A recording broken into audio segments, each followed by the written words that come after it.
जय सत्यम सिद्धाय नमः। मैं आज आप सभी लोगों के सामने अपने कुछ विचार रखना चाहता हूं जो साधनात्मक पथ पे चलने के लिए ज़रूरी है। मैं अमरीश कुमार मेरा नाम है और मैं सत्यास्मी मिशन से पिछले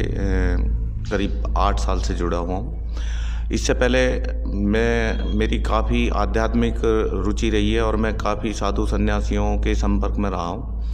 वहाँ पे जो है मैंने भिन्न भिन्न तरीके की पद्धतियाँ, जो पूजन पद्धति, साधना पद्धतियाँ, उनके बारे में सुना, जाना और उन पद्धतियों को मैंने अपनाया भी है। मैं काफ़ी लोगों के संपर्क में रहा तो उन्होंने विभिन्न तरीके की पद्धतियाँ मेरे को समझाई और काफ़ी लंबे समय तक मैंने उन साधनाओं को आत्मसात करने की कोशिश करी, लेकिन मुझे उस स्तर तक लाभ अनुभव नहीं हुए जिस स्तर पे होने चाहिए थे, जैसा मेरा प्रयास था। और काफ़ी मतलब जब उचाट होने लगा मन, तब मैं गुरुजी के संपर्क में आया और मैंने देखा कई जगह, जब मैं पहले साधना के लिए कई लोगों से मिला तो कहीं पे विभिन्न तरह की पुस्तकें पढ़ने के लिए दी जानी, विभिन्न तरीके की साधना पद्धति, उनके लिए अलग अलग साधना सामग्री, हर साधना से संबंधित एक दीक्षा, उस दीक्षा संबंधित फिर माला, फिर जाप के लिए एक माला, फिर साधना सामग्री, फिर यंत्र, इस तरह की विधि विधान इतने लंबे कि आदमी विधि विधान में उलझ के रह जाए। और एक स्थिति ऐसी आ गई कि मेरे गले में 10-12 माला हो गई, 10-12 मंत्र और 5-6 स्तोत्र मैं करने लगा, लेकिन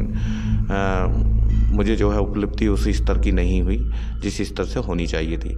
मैं जब गुरुजी के संपर्क में आया तो मैं ऐसा ही सोच रहा था कि भाई कहीं कुछ लंबी साधनाएं होंगी, कुछ इस तरह की साधना सामग्रियाँ होंगी, लेकिन जब गुरुजी से मैं मिला, उन्होंने मेरे को जो है बड़े गूढ़ रहस्य जो आध्यात्म में कहे जाते हैं, उन्होंने इतने सरल तरीके से उनकी व्याख्या करी, उतने सरलता से उन्हें मेरे को समझाया और जो साधना पद्धति उन्होंने समझाई, जो उन्होंने स्वयं विकसित करी है, और जो हमारी ये साधना पद्धति है वो काफ़ी प्राचीन है, एकदम इतनी प्राचीन पद्धति है कि उसके बारे में बहुत सारे लोग जानकारी रखते ही नहीं है, उनका ज्ञान बड़ा स्तरीय है। और जब गुरुजी से मैं बात करता हूँ आध्यात्म के बारे में तो उनके जो जब वो रहस्य समझाते हैं, रहस्यों से पर्दा उठाते हैं, वो इतना मौलिक और इतना साधारण तरीके से चीज़ों को स्पष्ट करते हैं कि जैसे वो इतने गूढ़ रहस्य, जो जिन्हें हम गूढ़ रहस्य कहते हैं, वो इतने सरल हो जाते हैं कि जैसे वो कोई रहस्य ही नहीं है। और उन्होंने काफ़ी साधना पद्धतियों को काफ़ी सुगम और सरल बना दिया है। और मैं जब से देख रहा हूँ, मैं उन पद्धतियों को अपना रहा हूँ, उसमें ना तो बहुत सारी कोई क्रियाकलाप ज़्यादा होते हैं, ना कर्मकांड ज़्यादा होता है, ना सामग्री होती है। और इसके साथ साथ मैंने एक चीज़ ये करी है कि जैसे गुरुजी साधारण तरीके से लोगों को बताते हैं कि भाई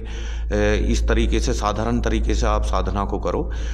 तो लोगों ने उसे इतना कैजुअल लेना शुरू कर दिया कि गुरुजी बोल रहे हैं ठीक है भाई, आपको अगर मंत्र जप करने में असुविधा हो रही है तो आप सुबह अपने बिस्तर पे भी बैठ के मंत्र जप कर सकते हैं। तो कई लोगों ने इस तरह की भी विचार रखे कि अगर लेटे लेटे ही कर लें तो,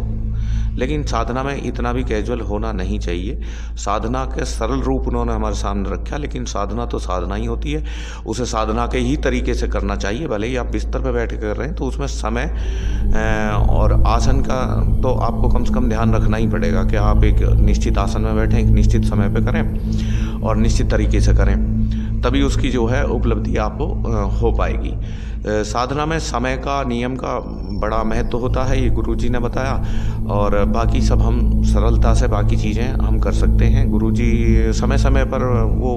अनेक साधनात्मक पक्षों पे अपने वीडियो डालते रहते हैं, जिन्हें आप देख के लाभान्वित भी हो सकते हैं और आध्यात्मिक उपलब्धि भी प्राप्त कर सकते हैं। जय सत्यम सिद्धाय नमः।